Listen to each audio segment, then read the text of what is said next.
This is Democracy Watch. So, Mark, all eyes are on the New York congressional maps right now. That's been the story that we've been focusing on closer than any other story as far as maps are concerned. We've spoken at length about the fact that a redrawing of New York's maps could net the Democrats several seats in the next election in the House. Give us an update on what just happened with the redrawn maps here. Is this a done deal? Yeah, so it's over. New York is done. As for those of you who didn't follow this whole drama, there was a map that was drawn by a special master. My team sued. We went to court, reopened it. The Independent Redistricting Commission sent another map. That map was then rejected and replaced, really modified by the New York State Legislature. And here's the bottom line. If you start on Long Island, the new map will make the one district, New York 3, make it now a more safe Democratic seat. That was the George Santos seat, so that will be a pickup of 1. The South Shore district right below it, New York 4, is an overwhelmingly Biden district. It is held right now by a Republican, but that seat is going to flip like it's a Biden plus 12 or Biden plus 14. So that is going to be a pickup of 2 seats on Long Island. Going north of the city, Democrats have a very strong opportunity in New York 17, where Mondaire Jones is running again against the first-term MAGA guy, Mike Lawler. So that's a real pickup shot. And then in the redraw, you saw the district just north of that. Okay, when you start to really get into what many people consider to be upstate, please don't send angry comments. I know it's not really upstate geographically, but people in the city consider it way upstate. Once you start going to the Hudson Valley, into New York 18 and 19. That's where some of the most significant changes were made. The incumbent Democrats seat in New York 18 gets more Democratic, and the Republican district in the seat just south of Albany, where you have a Republican right now, that seat becomes now a true swing seat, Democratic, a real Democratic pickup opportunity. And then finally, along the New York State Thruway between Syracuse and Utica, New York, there is now a flip of what was a Republican seat is now a Democratic seat, is currently held by a Republican office holder, a Republican member of Congress. That is now going to be a solidly Democratic seat, so he needs a new job. So net, you know, when you look at where we are and where we were at the end of 2022 and where we will be, my view, we'll pick up 2 on Long Island. We will pick up 1 or 2 in the Hudson Valley. And we will pick up that Syracuse to Utica district. So you are talking about if I do my math correctly, you are talking about a net of probably about 5 seats. Okay. Now this wasn't like a heavy Democratic gerrymander. Yeah. Can you speak on that? Like this is Democrats that had full control of the entire process. So why not impose a heavy Democratic gerrymander given their ability to actually control it? Yeah, so everyone needs to realize this map ultimately at the end got a handful of Republican votes in the legislature. Okay, this in the end, and there's not going to be, and the Republican state party chair said no litigation. This was not a Democratic gerrymander. You know, a lot of people kept saying, Elias, you're just litigating for a Democratic gerrymander. You're rejecting the IRC map for a Democratic gerrymander. And I kept saying, like, look, if you have a fair map in New York, Democrats are going to do just fine. And what I just described, I think is Democrats doing just fine. Now, could they have done what Republicans would have done, what they did in North Carolina, which is an obscene gerrymander? Yeah, Democrats could have done that in New York. It was within their power to do so. They chose not to do so, I think, for a few reasons. I think, first of all, you know, at some fundamental level, it wasn't necessary, right? New York is already a Democratic state, so you didn't have the need to do it. The second is, I think that a lot of Democrats are ideologically opposed to gerrymandering. They don't want both sides to be doing it.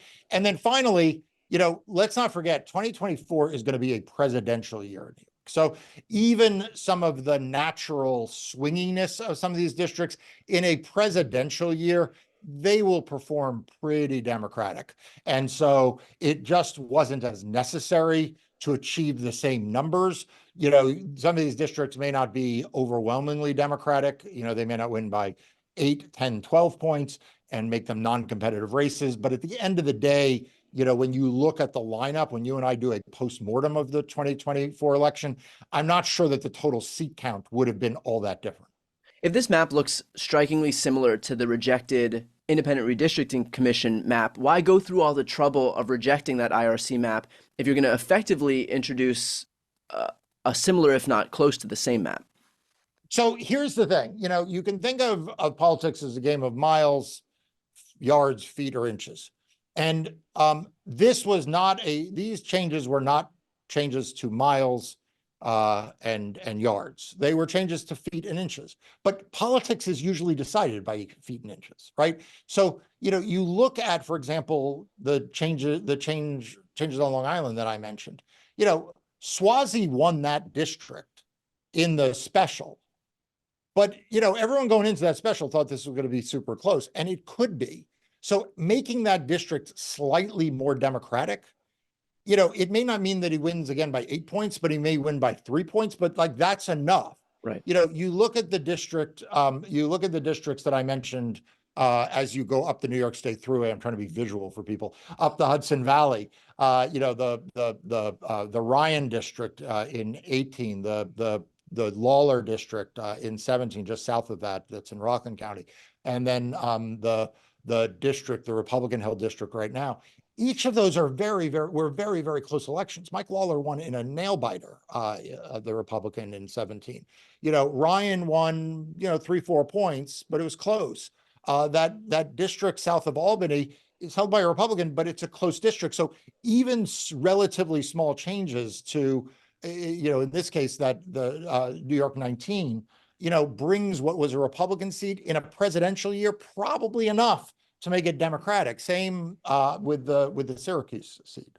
Now that this whole New York redistricting saga is over, how do you think that New York voters should feel about the 2014 amendment that actually set up the Independent Redistricting Commission? Do you think that that was ultimately a good thing for voters? Look, I'll be honest, as I always am with you guys. I'm a New Yorker, and I'm blunt.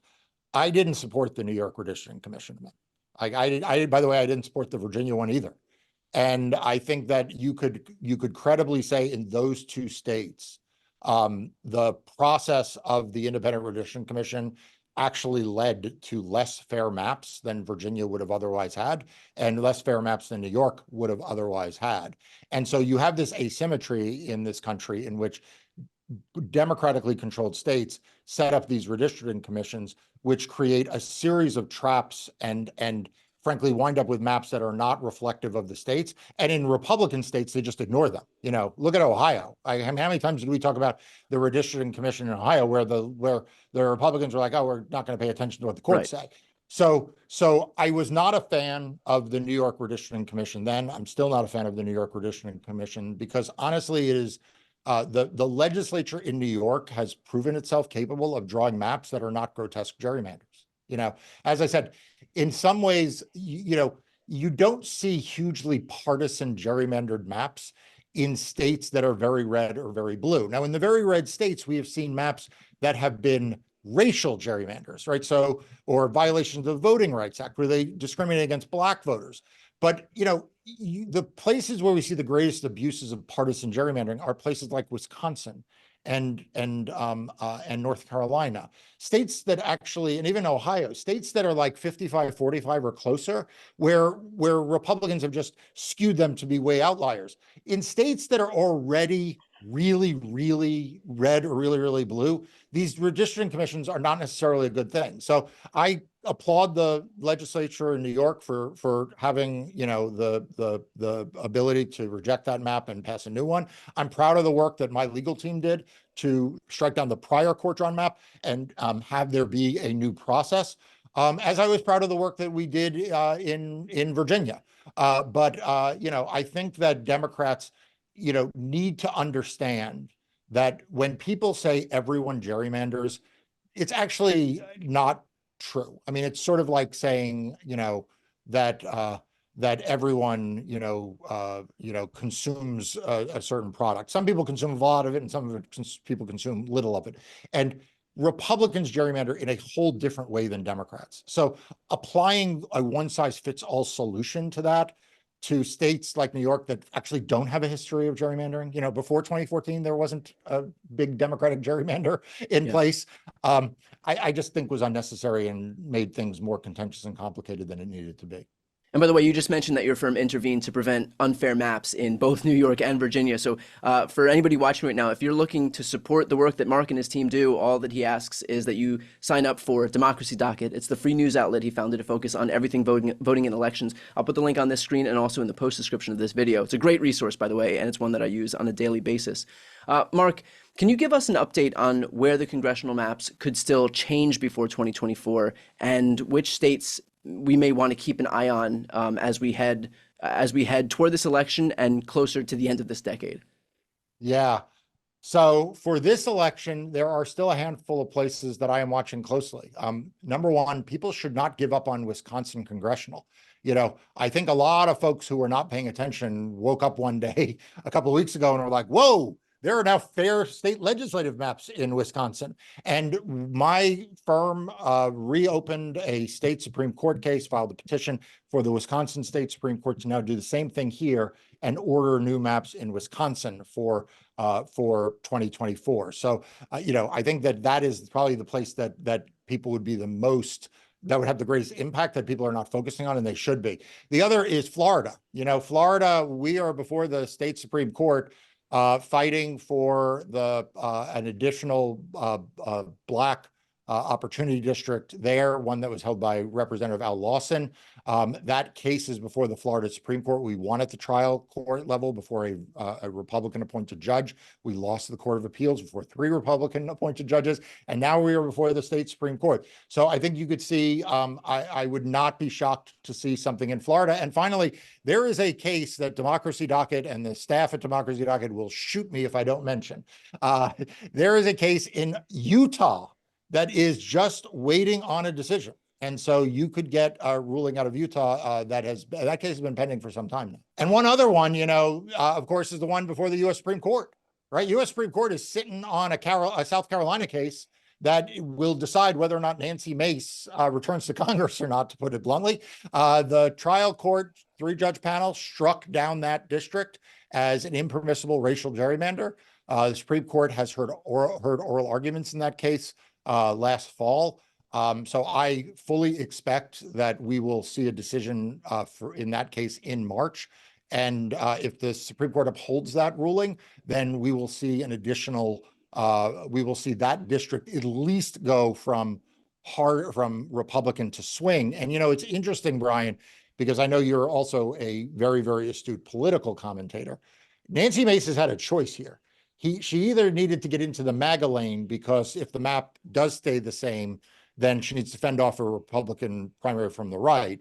But if this case goes south for her in the Supreme Court, like it did in the trial court, she's kind of positioned herself out of position. She's kind of she has not been in a swing district mindset in her congressional behavior.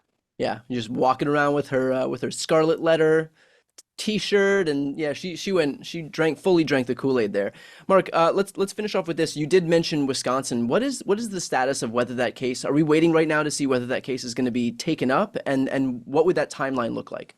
Yeah. So here's the good news about Wisconsin. The petition that we filed on behalf of our clients is to reopen a state Supreme Court ruling from this case earlier. So the state Supreme Court went before the change in composition of the state Supreme Court last go around, instituted a congressional map based on a principle called least change, which was the idea that when the court draws a map, it makes the fewest changes possible. Least change makes no sense in that instance, because the map that they were starting with was one of the most extreme partisan gerrymanders in the country. Now, in the parallel or the companion legislative case, the state Supreme Court now, with its current composition, said least change was wrong, and therefore ordered a new state legislative map. We have filed a petition saying that it is also wrong in the congressional context, and the state Supreme Court should order a new congressional map. If the state Supreme Court does that, it's already at the state Supreme Court, right? Right. So there's nowhere else it can go. It's basically already brought to the finish line. Yeah. So there would be time to get this done for 2024.